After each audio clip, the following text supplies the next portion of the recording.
In the small village of Oha, there lived a young woman named Chinyere. Chinyere was known not for her beauty, but for what she lacked. Unlike the other girls in the village, Chinyere had always been different. From a young age, while her friends developed into full-grown women, Chinyere remained slim and small. The village noticed this, and soon enough, she became the center of cruel gossip. In Oha, a woman's worth was often judged by her body size, especially her breasts. The women with full rounded chests were admired and sought after for marriage, as it was believed they would be good mothers who could easily breastfeed their children.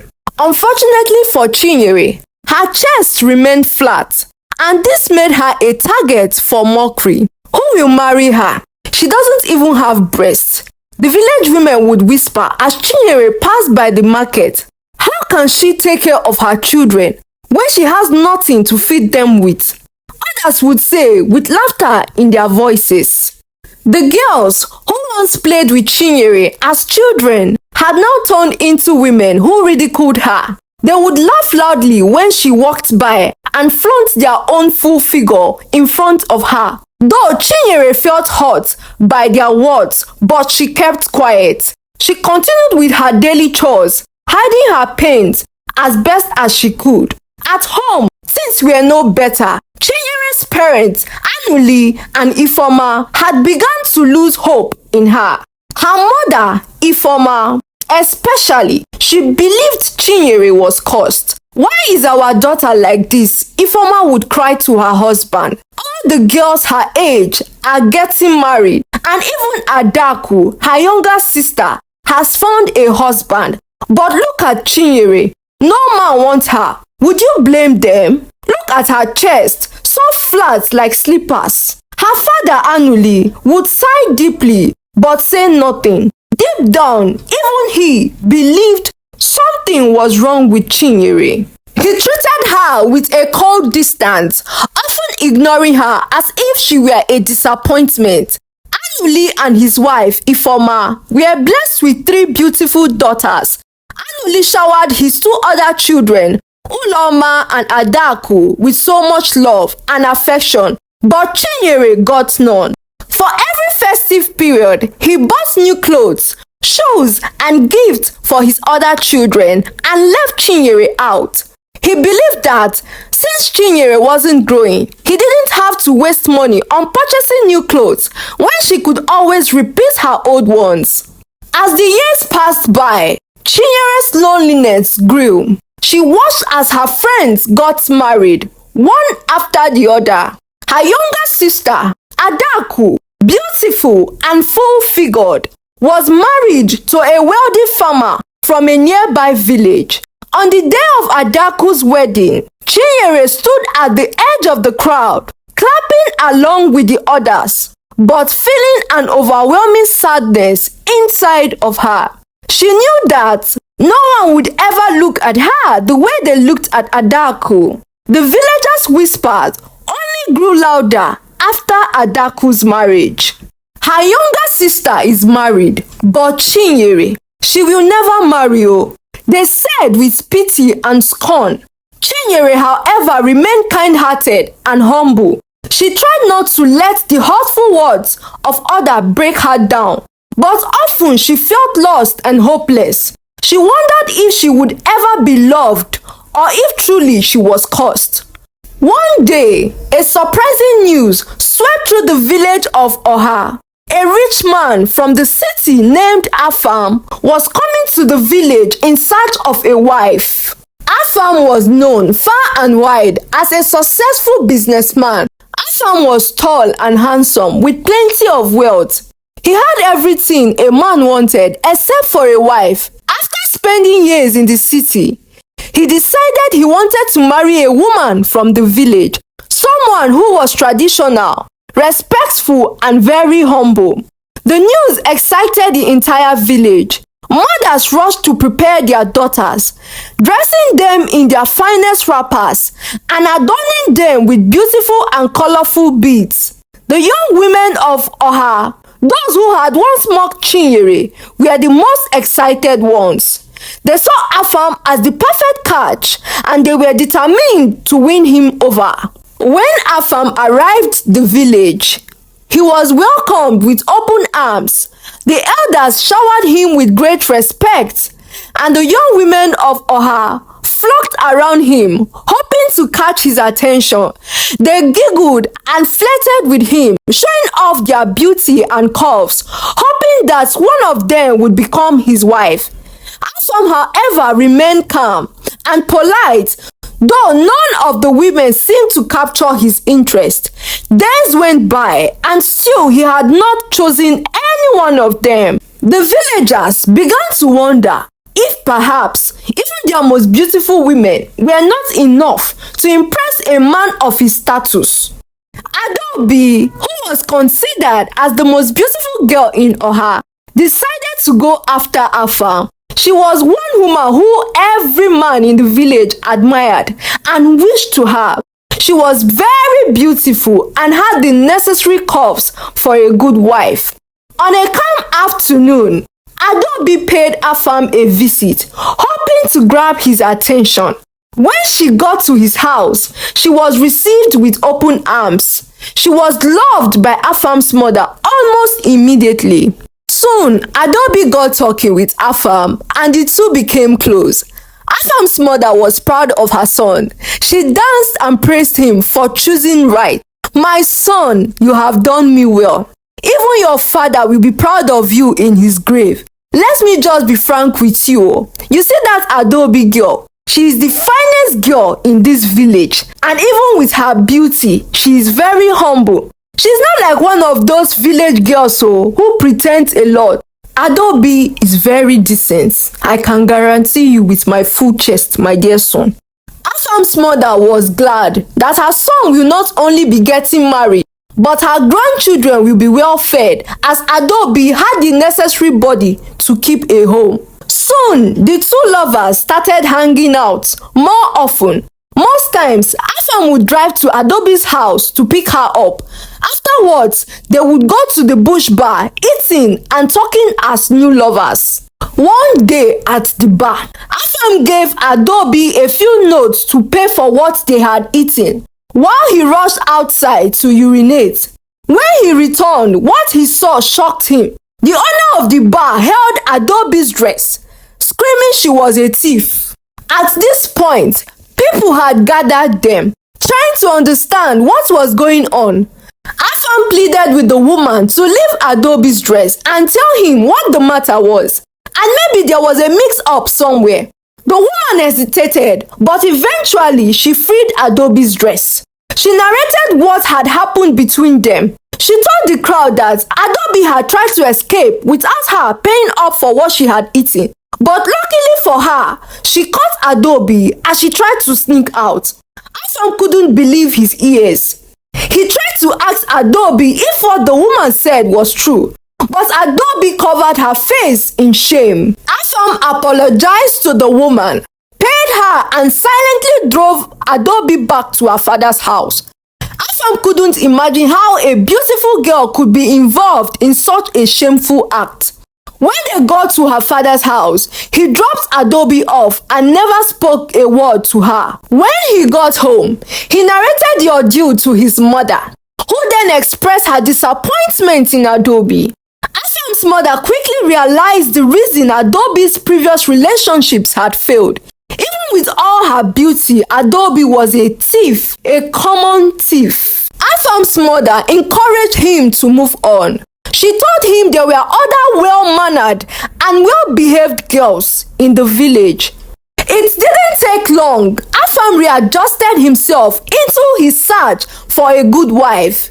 The village girls were happy that things didn't go well for Afam and Adaobi.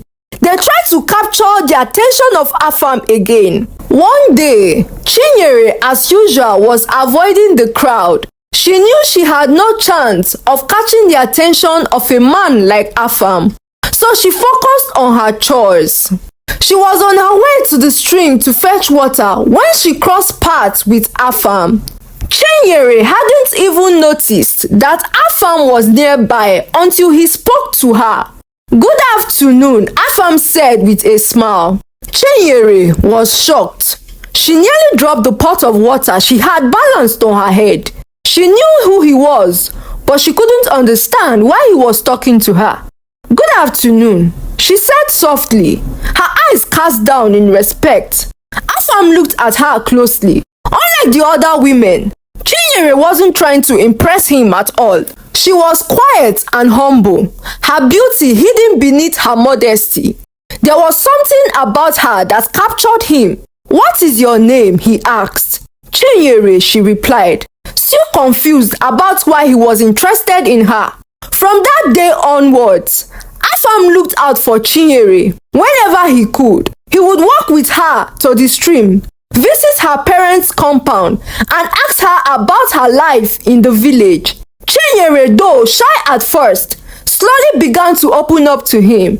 She spoke about her love for the village, her family, and her hopes for a better future. Although she didn't say it, but Afam could sense the pain she had endured from the villagers. The villagers couldn't believe their eyes. Why was Afam spending time with Chinyere, the one they had all dismissed? The women who had tried to impress Afam were baffled and angry. "Doesn't he see that she's flat-chested?" one woman sneered.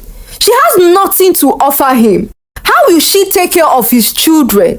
She's not even a real woman," another woman added. But Afam didn't care about their gossip. He had fallen in love with Chinyere's heart, her kindness, and her quiet strength. He saw something in her that no one else did, something beyond her physical appearance. One evening, as they sat together by the river bank, watching the sunset, Afam turned to Chinyere with a serious look in his eyes. "Chinyere," he said softly, "will you marry me?" Chinyere's heart skipped a beat. She had never imagined that someone like Afam would want her. Tears filled her eyes as she struggled to find words. "Are you sure you want to marry me?" she whispered. "I am not like the other girls. I have no breasts. What if I can't have children for you?" Afam smiled gently and took her hand. "I don't care what the others may say. You are the one I want. I love you for who you are." Chinyere's tears flowed freely now, but they were tears of joy. For the first time in her life, she felt truly seen and loved. The news of Afam's proposal spread quickly. The villagers were shocked. How could he, a rich and handsome man, choose Chinyere over all the beautiful women in the village? Some people tried to warn him against marrying her. "She won't be able to feed your children," oh, they said. "She's not like the other women. She has no breasts." But Afam was firm in his decision. He loved Chinyere, and nothing anyone said would change his mind. His mother kicked against his decision, quite disappointed in him. But she knew nothing would change Afam's mind from making Chinyere his wife. She had no choice but to play along, even though she hid her hatred for Chinyere. The wedding was simple but beautiful. Chinyere was beautifully dressed. For the first time in her life, she felt valued, not for her body, but for her heart. After the wedding, she and Afam moved to the city, leaving behind the maltreatment from her family and the hurtful gossip from the villagers. Life in the city was different. Chinyere adjusted quickly, and Afam treated her with love and respect. Over time, something incredible happened. Her body began to change. Away from the judgment and stress of the village, Chinyere blossomed. Her figure fully out, and she became more confident in herself. Her love for Afam and the happiness she felt in their life together made her glow. A year after their marriage, Chinyere gave birth to a healthy baby boy. Contrary to the fears of the villagers, she had no trouble in breastfeeding her child. She was a devoted mother, and her home was filled with love. Over the next few years, she bore 2 more children. Her mother-in-law immediately fell in love with her, calling her her pride and praising her for giving her beautiful grandchildren. Anuli and Ifeoma, Chinyere's parents, felt ashamed of themselves. They had believed in no time that Afam would get back to his senses and return their daughter back to the village. Years had passed and Chinyere was still in her husband's house. They felt ashamed and wanted to see Chinyere with their own eyes. One day, they decided to pay Chinyere a visit. On getting to her home in the city, they were shocked at what they saw. Chinyere had completely changed. She was just like the girls they had admired in the village. And to be fair, she looked better than the girls in the village. Anuli and Ifeoma quickly swallowed their pride and apologized for the way they had treated her.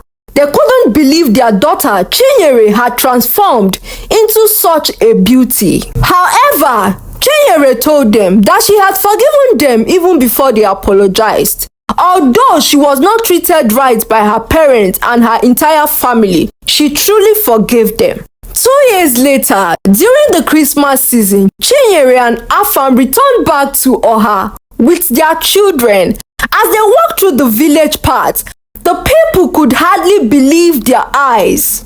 Chinyere, who they had once mocked for her flat chest and slim figure, was now a vision of beauty. Her body was full and elegant. Her skin was glowing with health and happiness. The women who had once ridiculed her could only stare, and the men who had ignored her now looked at her with admiration. How could this be? They whispered among themselves. Is this not the same Chinyere? But Chinyere, with her head held high and her children by her side, simply smiled. She had found love not because of what she looked like on the outside, but because of the beauty she had carried within her. She had proven that the true worth of a person goes beyond appearance, and she was now living a life filled with happiness, joy, and fulfillment. Dear viewers, the true beauty of a person comes from within. Chinyere's inner beauty, kindness, and humility won Afam's heart, not her physical appearance. This shows that true love looks beyond the physical looks. Let's try to be kind and graceful towards other people's body sizes. You may never know what they are going through. Dear viewers, kindly let us know the lessons you have picked from this story. Thank you for watching, family. Please remember to subscribe, share this story, and like. And if you are a returning subscriber, here is a hug from me to you. Thank you so much for always watching. See you in the next story. Till next time. Bye.